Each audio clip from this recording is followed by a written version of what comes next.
मैं गरिमा अग्रवाल आप सभी का वंदन करती हूँ, अभिनंदन करती हूँ।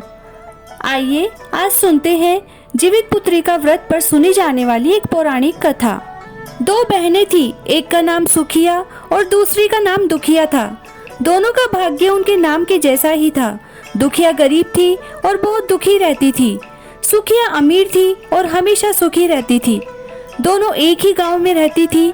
दुखिया सुखिया के घर में काम करती थी, साफ सफाई करती थी, खाना बनाती थी और जो खाना बच जाता था वह खाना सुखिया दुखिया को दे देती थी। इसी तरह दुखिया का घर चलता था। समय बीतता गया, दोनों को बच्चे थे। सुखिया को 2 पुत्र थे और दुखिया को भी 2 पुत्र थे। एक बार जब जितिया व्रत आया तो दोनों बहनों ने जितिया व्रत रखा था। व्रत के दिन दुखिया सुखिया के घर में काम कर रही थी। जब उसने चावल साफ किए तो खुर्दी अपने लिए रख ली और साफ चावल सुखिया के लिए बना दिए। ऐसा ही उसने साग में किया। पत्तियों को डंठल से अलग किए और बढ़िया वाला साग सुखिया के लिए बना दिया और जो डंठल था वह अपने लिए रख लिया।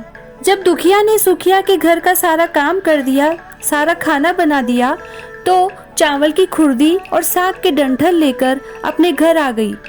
खुर्दी का चावल और साग के डंठल बनाकर वह खाना अपने बच्चों को खिलाई और खुद भी खा ली। उसके बाद दुखिया सोने चली गई। आधी रात में एक बूढ़ी औरत उसके घर पर आकर दरवाजा खटखटाई तो दुखिया ने पूछा कि कौन है। तब बूढ़ी औरत बोली, बेटा हम हैं। दुखिया ने उठकर फाटक खोला और पूछी, अम्मा आपको क्या चाहिए? इतनी रात में आप यहाँ किस लिए आई हो? तो बुढ़िया ने बोला, बेटा मुझे बहुत भूख लगी है, कुछ खाने को दे दो।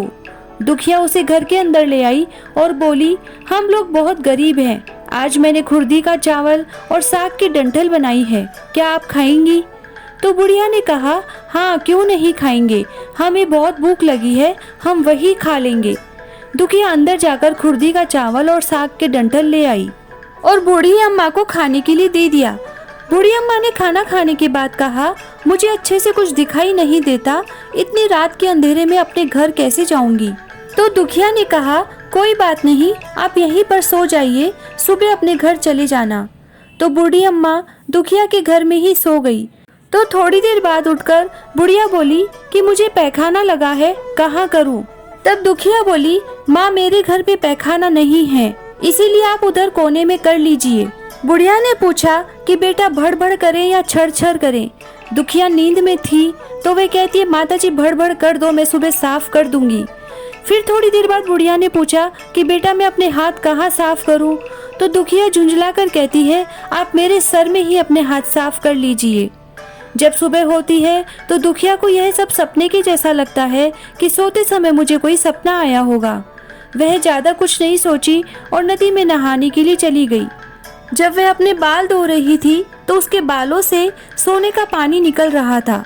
आसपास की सभी महिलाएं यह देखकर चकित हो गई और बोली कि तुम्हारे बालों से तो सोने का पानी गिर रहा है, क्या बात है? फिर उसे सारी रात की बात याद आ गई।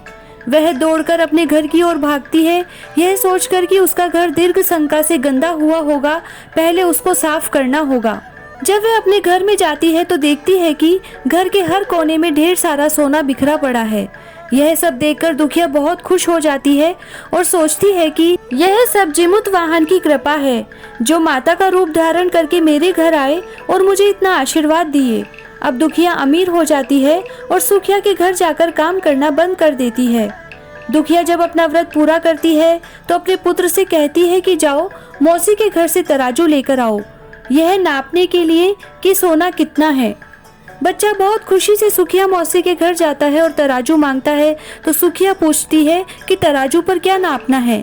तो बच्चा बोलता है, मेरे घर में बहुत ढेर सारा सोना है, उसी को नापना है।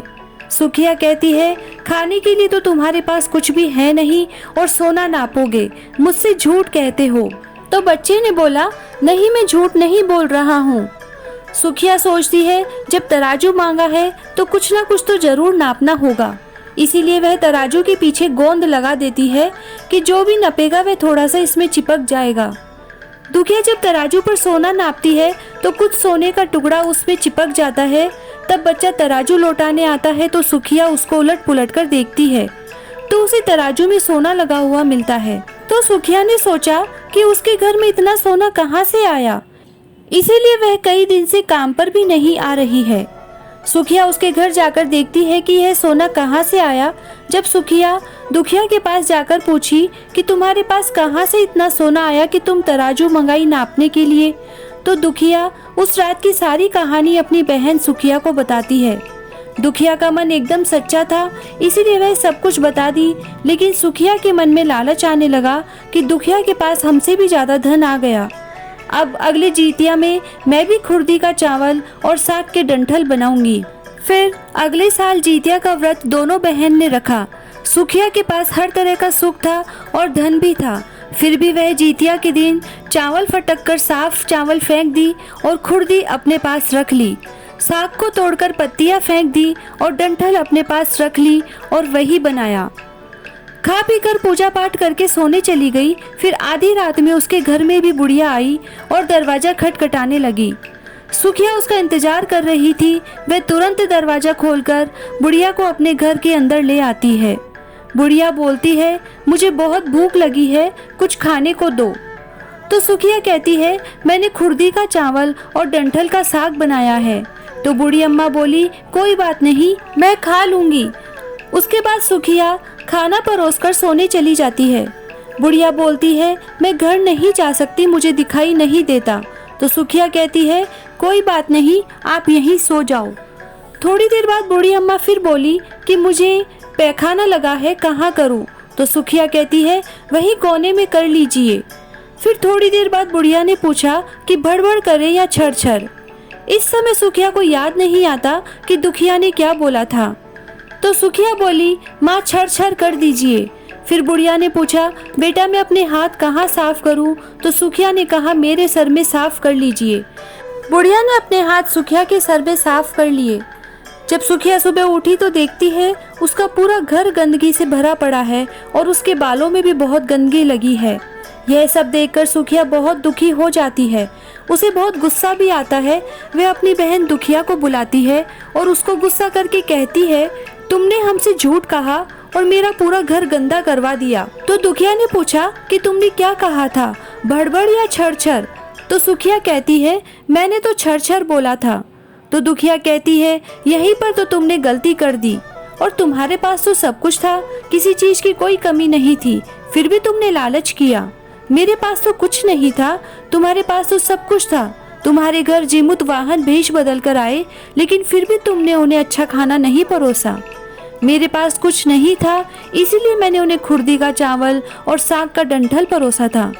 तुमने अपने घर आए भगवान का अपमान किया। सब कुछ रहते हुए भी तुमने साग और भात खिलाया।